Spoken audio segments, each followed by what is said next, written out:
करवा चौथ की पौराणिक कथा।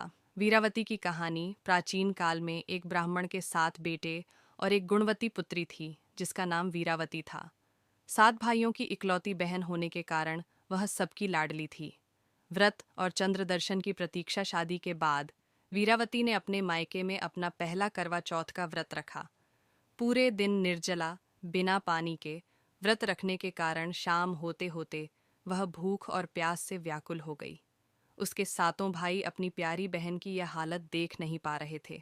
उन्होंने वीरावती से भोजन करने को कहा, लेकिन उसने उत्तर दिया, भैया, चंद्रमा के दर्शन और अर्घ्य देने के बाद ही मैं भोजन ग्रहण करूंगी। भाइयों का छल भाइयों से बहन की पीड़ा देखी नहीं गई। उन्होंने एक युक्ति निकाली। दूर एक पहाड़ी के पीछे उन्होंने छल की अग्नि जलाई और एक छलनी के पीछे दिया रख दिया। उन्होंने वीरावती से कहा, देखो बहन, चंद्रमा निकल आया है, अर्घ्य दे दो। मासूम वीरावती ने भाइयों की बात मान ली और उस कृत्रिम प्रकाश को असली चांद समझकर अर्घ्य देकर भोजन कर लिया।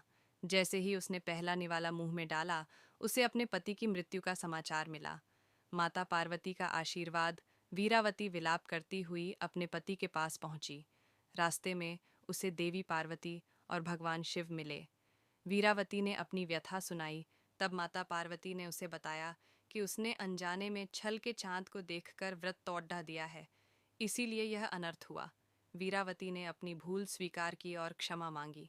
माता पार्वती ने उसे सांत्वना दी और कहा कि यदि वह पूरे विधि विधान से अगले साल का व्रत रखे और हर माह के गणेश चतुर्थी का व्रत करे तो उसका पति जीवित हो जाएगा।